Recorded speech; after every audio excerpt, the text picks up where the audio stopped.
You are listening to the Life Coach School podcast with Brooke Castillo, episode number 60. Welcome to the Life Coach School podcast, where it's all about real clients, real problems, and real coaching. And now your host, Master Coach Instructor, Brooke Castillo. Hey there, episode 60. What is up? That's so awesome. So stoked. So, every 10th episode, I do one of my teachers. And the teacher that I'm doing, or I should say the teachers that I'm doing this time, are called Abraham. Now, for some of you, this is going to be a very strange episode. If you don't know who Abraham is, you're going to be like, now she's really gone off the rails.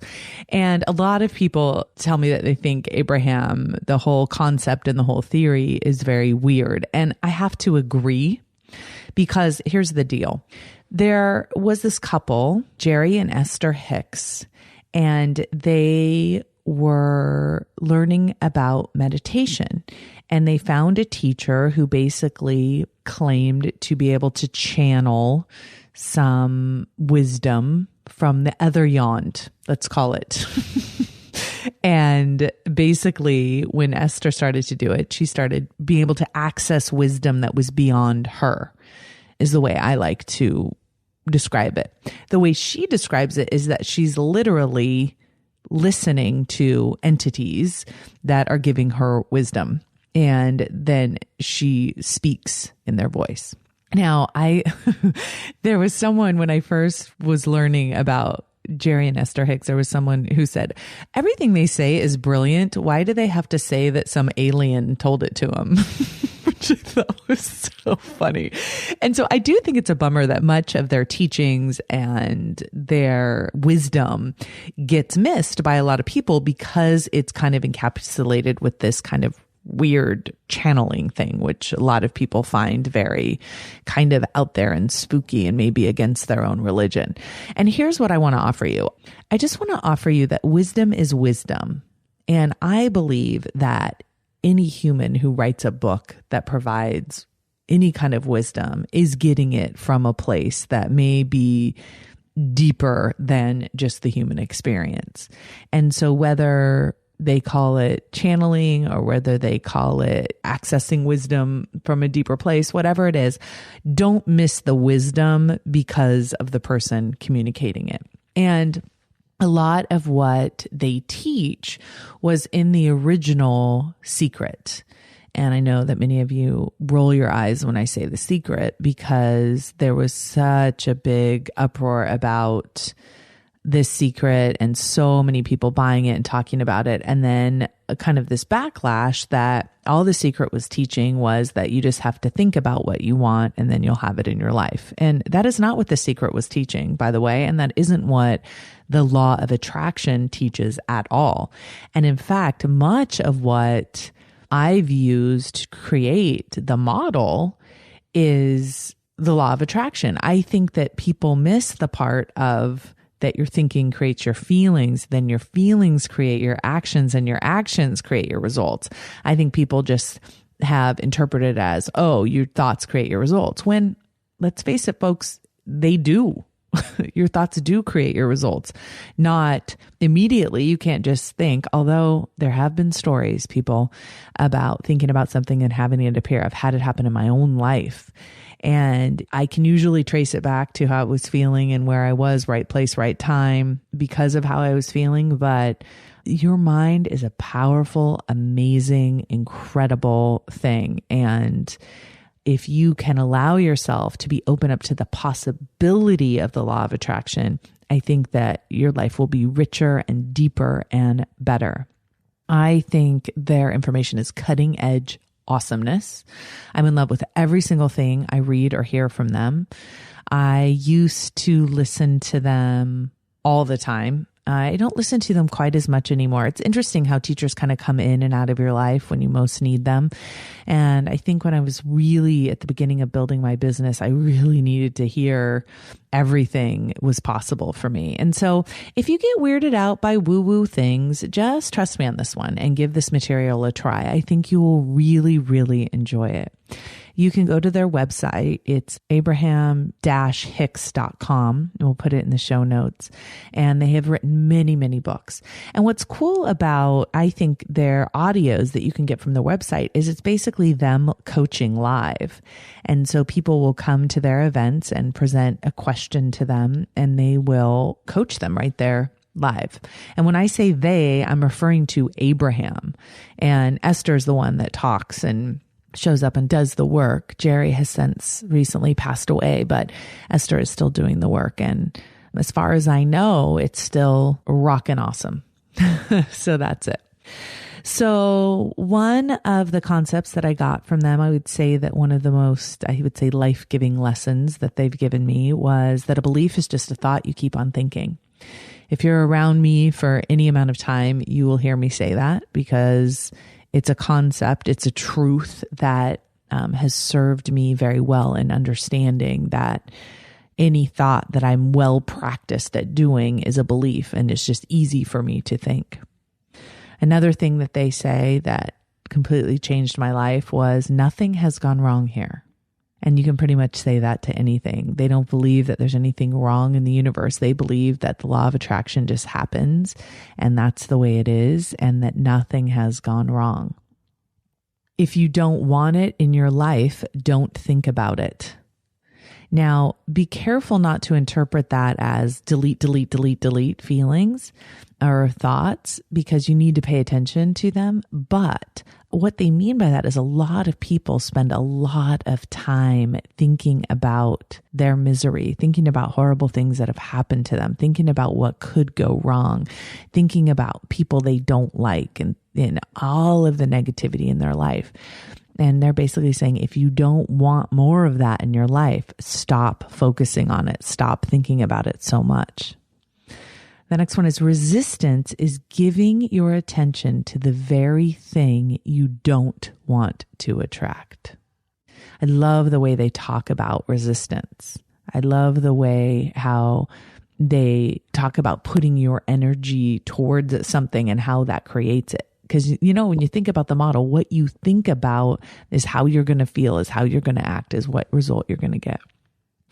They say what you are living is always an exact replication of your vibrational patterns of thought. Nothing could be more fair than life as you are living it. For as you are thinking, you are vibrating. And as you are vibrating, you are attracting. For by the law of attraction, you are always getting back the essence of what you are giving. Ooh, I love that, love that, love that. It reminds me of what Marianne Williams says when she says, it's only what you aren't giving that can be missing in any situation. And whatever you want more of, just give. Give that. Right? That's what creates that abundance. And abundance is what the law of attraction is all about, right? It's attracting like to like. And if you're abundant, you're going to attract abundance. Everything is valid and everything is truthful because law of attraction lets everything be. The question is not whether it's right or wrong, whether their approach is right or wrong, or whether my approach is right or wrong. The question is, does their approach feel good to me? And if it doesn't, then I choose a different approach.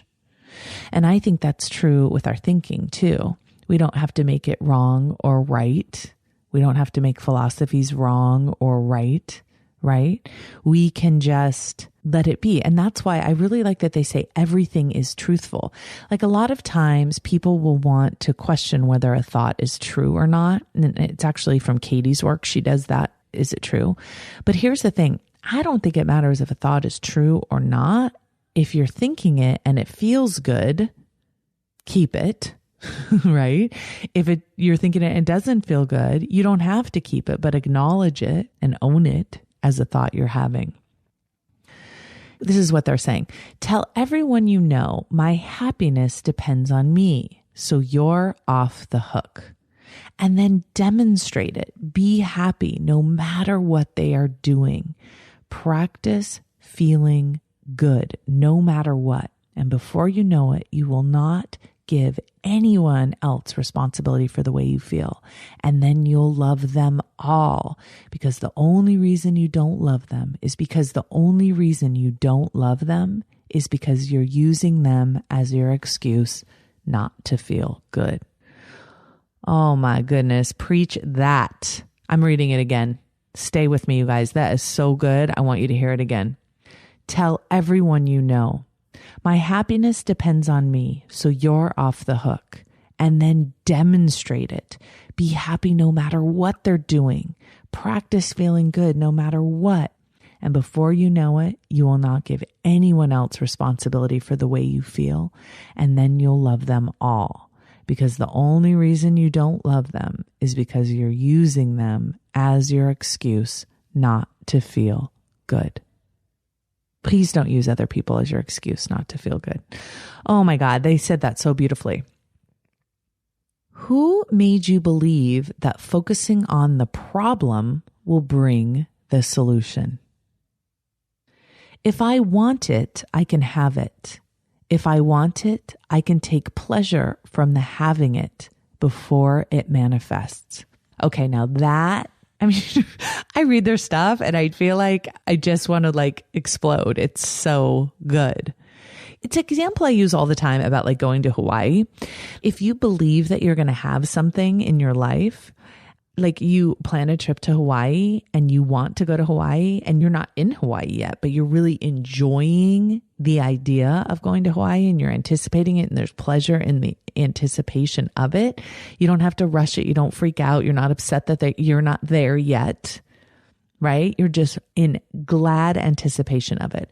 And that's what they're saying here. They're saying, if I want it, I can have it. If I want it, I can take pleasure from the having it before it manifests. So good. Then they say, our encouragement is that you let your opinion of you be your top priority, that you put your greatest effort into examining yourself with the intent of discovering wonderful things, that you let the way you feel be the most important aspect of your work. For it is our absolute knowing that the way you feel is your point of attraction. From a place of self-appreciation, you will attract all sorts of wonderful things. From a centered place of liking yourself, you will allow all wonderful things to come unto you. You're never going to get to any final place. And so we want to remind you to relax and start having fun along the way. I think this one might be one of the most important ones because I think so many of us think that when we arrive somewhere, then that's when we're going to be happy. When we're going to arrive, then we're going to take a deep breath. But the problem is, as soon as we arrive there, then we have our eye on the next horizon, the next thing we want. And that's a beautiful thing, right? That's how we evolve. But if you postpone feeling good until you arrive, you will never feel good because you'll never arrive. That is a really important thing to remember. One of the absolute cornerstones of my life in terms of being a parent was given to me by Abraham and one of their teachings. And here is the teaching. The best gift you could ever give your children is your own happiness. I couldn't believe anything deeper in my bones than that. I think that I grew up with a mom that wasn't happy, that sacrificed everything in order for us to be happy. It was her theory. And it made us miserable to have a mom that was miserable. And her effort to make us happy through her misery did not work, even though it was very well intended. And so when I learned that from Abraham, it really made a difference to me and it helped me to know that when I'm focusing on my own happiness and living a life that sets an example for them and sets an example of living a happy life, that is the best gift I can give them. And I really do believe that. And I really do thank Abraham for that. Okay, I'm going to go through a few more gems.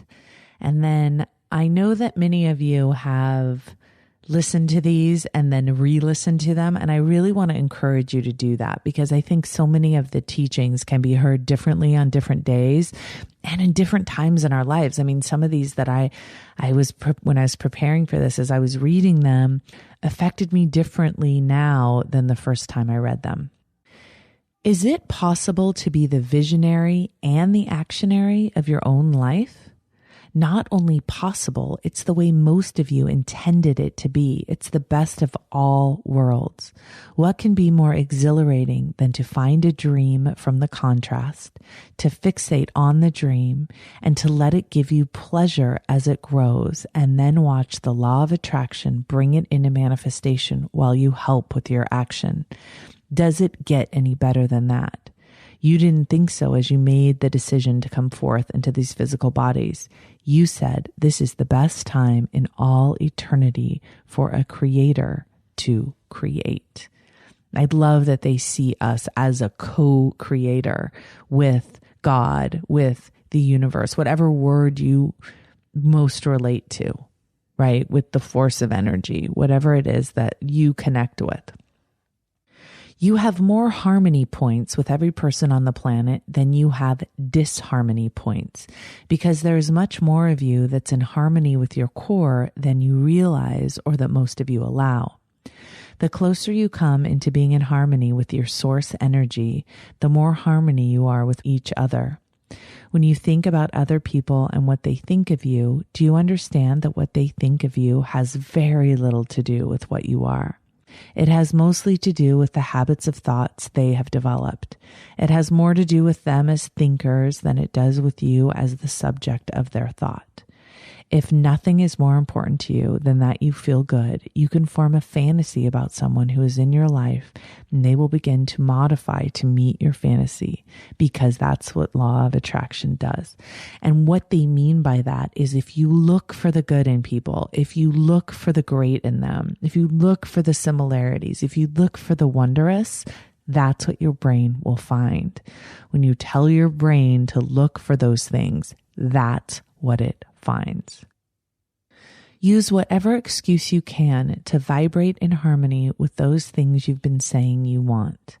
And when you do, those things that are a vibrational equivalent flow into your experience in abundance. Not because you deserve it, not because you've earned it, but because it's the natural consequence of the law of attraction. That which is like unto itself is drawn. Okay, and here's the last one. Within the seed of your desire is everything necessary for it to blossom to fulfillment. And the law of attraction is the engine that does the work.